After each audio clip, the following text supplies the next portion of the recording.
Hello, Strike a Spark. My name is Carly Whitfield, and I'm a freshman at California University of Pennsylvania. I am in the honors program and I am a communications major. For this project, I decided to take the concept of humor theory and add a modern twist to it.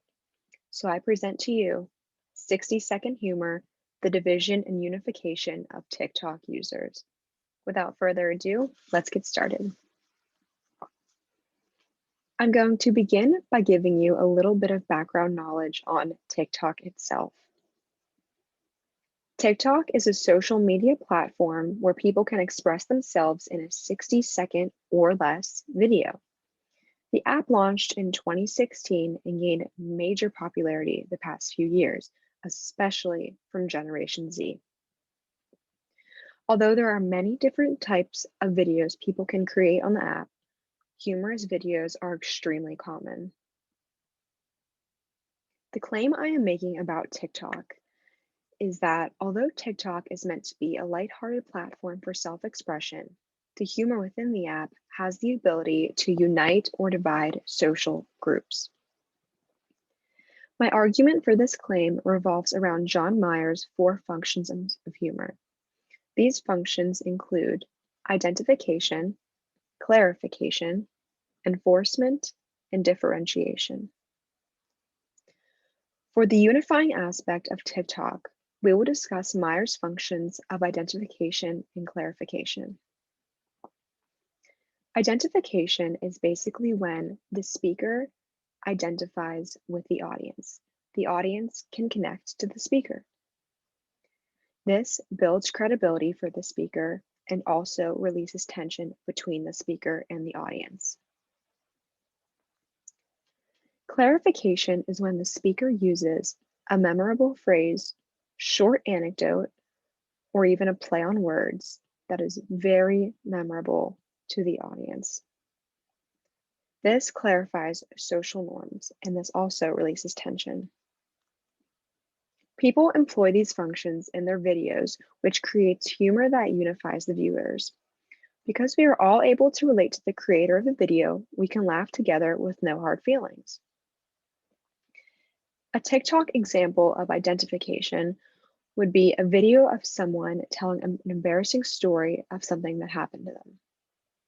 This makes the audience feel superior to the speaker because you're hearing an embarrassing story and it's funny. It seems like the communicator is a normal person despite having thousands or even millions of followers. They seem just like an average person and you can relate to them, which makes it funny. An example for clarification would be a video of someone using a play on words to make fun of their appearance. This could be, I'm all ears, if they have really big ears and they make sure to point it out. This reduces tension and lets the audience know that they're allowed to laugh along with them, and it should be funny. For the dividing aspect of TikTok, I will discuss Mayer's functions of enforcement and differentiation.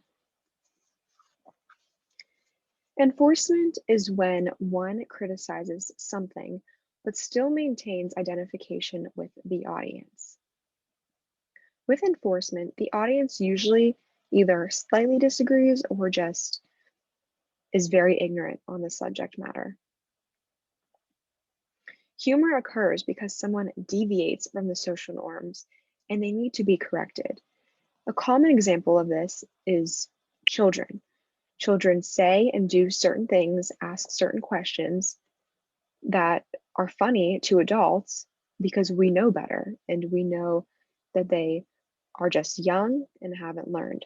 So we're able to laugh at them because we know that they are eventually going to know the right way and it's funny.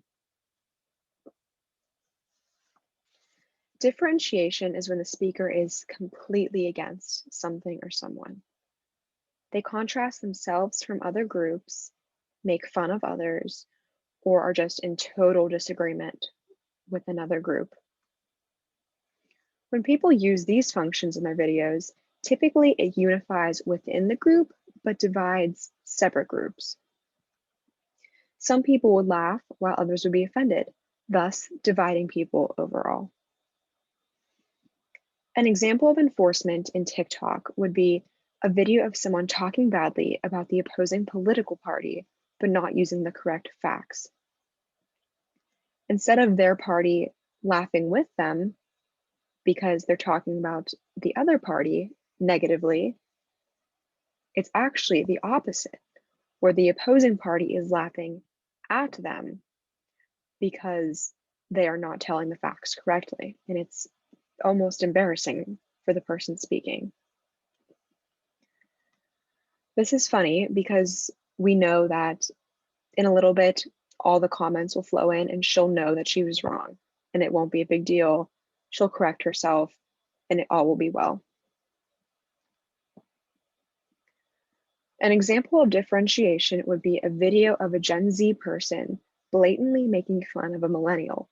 This kind of video has been very popular recently. I've been seeing them all the time, all over the place.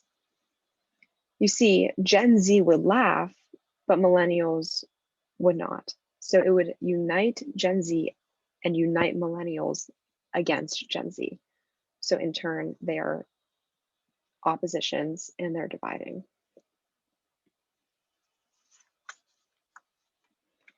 My conclusions that I found through conducting my research, I learned about different aspects of the popular app TikTok.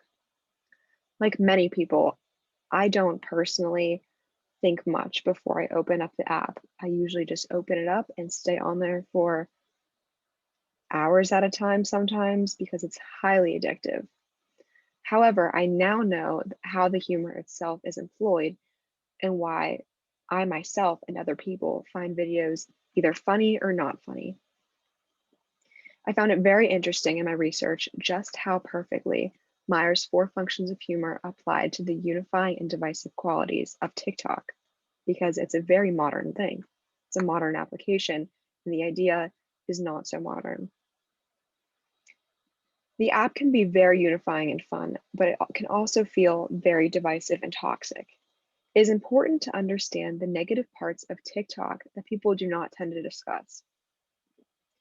Although the app can be very addictive, it can ultimately be damaging to one's mental health if too many divisive videos are being watched. I ask you to reconsider the type of videos you are posting and consuming, and think to yourself if you are benefiting positively from them or negatively from them. I hope there is more research conducted in the future regarding TikTok and the outcomes from using the app because it is a fairly new application. If you look in the bottom left-hand corner, that is what the application looks like when you are opening it on an iPhone. And in the bottom center, I have all of my secondary sources that I use to complete this poster. I hope you enjoyed. I hope you learned something. Thank you very much and take care.